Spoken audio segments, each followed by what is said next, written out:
Bapak-bapak, ibu-ibu sekalian, mari kita lanjutkan kajian kita. Mudah-mudahan selesai subuh ini, yaitu mengenai orang yang masuk surga, didekatkan dirinya kepada surga. Bagaimana seorang yang bisa masuk surga itu didekatkan, ya. A'udzubillahi minasyaitonirrajim. Bismillahirrahmanirrahim. Ingatlah pada hari ketika kami bertanya kepada Jahanam, pada neraka Jahanam itu ditanya, apakah kamu sudah penuh? Ia menjawab, masih adakah tambahan? Masih ada tambahan orang yang ingin dimasukkan ke dalam neraka. Jadi keseimbangan, ya, orang yang dimasukkan surga, di mana surga itu didekatkan, gitu kan, didekatkan kepadanya, seimbang dengan pertanyaan kepada neraka Jahanam itu, ya.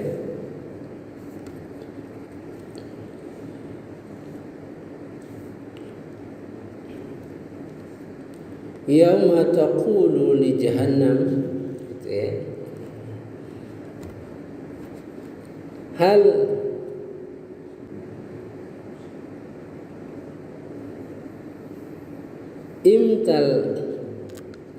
imtalati, apakah kamu sudah penuh? Wa yaqulu, dia bertanya, berkata, jawab, hal min mazid, apakah masih ada tambahan? Jadi haus, neraka itu haus menanti orang yang masuk neraka. Begitu imbangannya, ya. Surga itu haus menanti orang yang masuk surga, sehingga dia mendekatkan diri. Surga itu mendekatkan diri, ya. Seimbang dengan apa yang ditanyakan kepada neraka. Itu yang saya selalu tekankan, bahwa setiap ayat Al-Quran itu selalu berimbang, ya. Jadi surga ditanya masih ada tambahan, artinya haus, berupanya tambahan. Neraka tadi, ya, surga tadi juga haus, sehingga dia mendekatkan diri kepada hamba-hambanya yang khusus, ya. Alhamdulillah. Wa uzlifatanil jannah, didekatkan surga itu bagi lil muttaqina ghaira ba'id.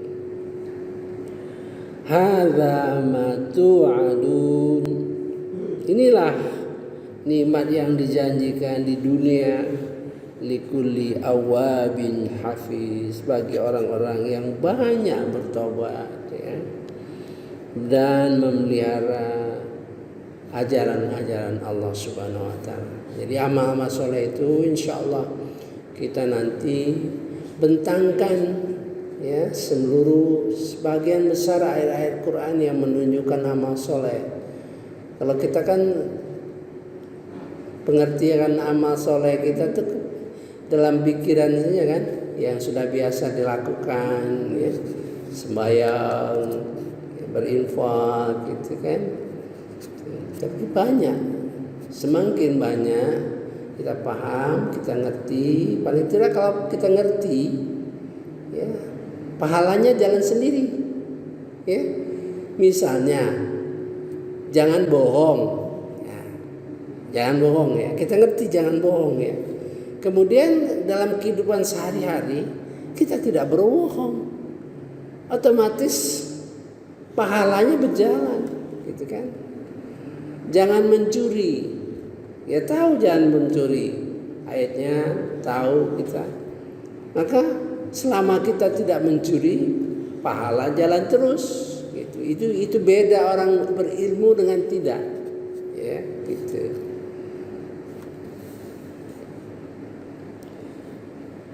Man khasyar rahman, barang siapa yang takut, ya, yang betul-betul takut, nabil ghaib, yang gaib, walaupun tidak ketemu dengan Allah, tidak melihat dengan Allah, kita takut. Ya. Mudah-mudahan ketakutan itu membawa terdorong kita beramal-amal. Wajah bi qalbin munib, dan dia datang dengan senantiasa bertobat. Saya sudah tekankan, tobat di sini sudah melampaui istighfar orang yang beriman, istighfar orang yang bertakwa.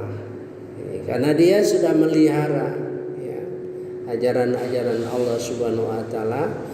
Dengan dia tahu, katakanlah jangan suka mengumpat misalnya ya. Dengan tahu dia ayat supaya tidak berbuat demikian, dia bertobat. Bertambah tobat itu karena ilmu, lebih banyak kepada ilmu pengetahuan. Ya. Misalnya kita sholat selama ini tidak menghayati apa yang dibaca, gitu kan? Tidak menghayati apa yang dibaca, kemudian timbul penghayatan terhadap dibaca, kemudian bertobat terhadap kesalahan itu. Nah itu ya, itu. Karena itu selalu bertobat. Ilmu bertambah setiap hari. Tiap hari tambah ilmu, gitu ya. Bertambah ilmu, bertambah bertobat. Ya. Udkhuluha bisalam, masuklah ke dalam surga dengan aman. Zalika yaumul khulud, itulah hari yang kekal abadi. Lahum ma yasha'una fiha, bagi mereka apa saja yang maha dimaui, ya apa saja mauan kita tersedia, ya. Waladaina, di sisi kami mazid, ada tambahan. Jadi dari tafsir bahwa orang ini mengharapkan pertemuan dengan Allah Subhanahu wa taala, ya. Diberikan kesempatan untuk melihat Allah Subhanahu wa taala, antara lain ya penafsirannya. Kemudian kita lanjut yang kemarin, mengapa tun, ya. Jadi Al-Quran itu kadang-kadang kita berpikir mengapa ya terjadi perubahan. Kan kita sudah cerita ini. Perubahan langsung cerita mengenai umat-umat terdahulu, ya. Dan betapa banyak umat yang telah kami binasakan sebelum mereka. Padahal mereka lebih hebat kekuatannya daripada mereka umat yang belakangan ini. Mereka pernah menjelajah di beberapa negeri. Adakah tempat pelarian dari kebinasaan bagi mereka? Gitu. Ini bagi umat-umat dulu, bangsa Quraisy tahu dia, bangsa Samud, ya, umat Nabi Soleh, mereka tahu. Biasa seperti kita lah. Kalau kita di sini, ya, ditanya, oh bagaimana peristiwa tsunami gitu. Sampai berabad-abad orang akan tahu dengan peristiwa tsunami karena itu peristiwa besar. Nah, artinya di sini menggelitik, ya, rasa tazakur. Jadi kalau kita mendengar cerita yang demikian, hati kita tuh kecut, ya, hati kita itu yang zikra itu. Artinya apa yang diceritakan dalam Quran itu mengena dalam diri kita. Nah itulah zikra, ya, zikir. Wa kam ahlakna qablahum min qarn. Berapa banyak yang telah kami hancurkan sebelum mereka, kaum kafir Quraisy, min qarn, umat yang dihancurkan. Hum asyaddu minhum batasya. Mereka lebih hebat, lebih kuat. Fanaqabu, padahal mereka menjelajah fil bilad, negara-negara besar, ya, berjalan karena mereka kuat. Rumahnya saja dari batu yang dipahat, bayangkan gunung dipahat, ya. Hal mim mahid, apakah dari ada tempat pelarian ini? Memberikan jalan kepada orang yang menggunakan akal, menggunakan perasaan, menggunakan kolbunya, mengarah pada mentadaburi Quran, gitu ya. Ini ayat kunci tadabur, ya. Sungguh pada demikian itu pasti terdapat peringatan bagi orang-orang mempercayai yang mempunyai hati. Kalau lihat orang bagaimana peristiwa tsunami itu, ratusan ribu orang meninggal dunia dalam waktu yang sangat singkat. Bagi orang-orang yang hatinya terbuka, ya, terasa dia bagaimana besarnya Allah Subhanahu wa taala, bagaimana kekuasaan Allah Subhanahu wa taala, gitu kan? Nah, itu yang dimaksud, ya. Inna fi dzalika lidzikra, yang hatinya sungguh mendapat pelajaran bagi orang liman kana lahu qalbun, ya, punya hati, ya, qalbun, punya hati.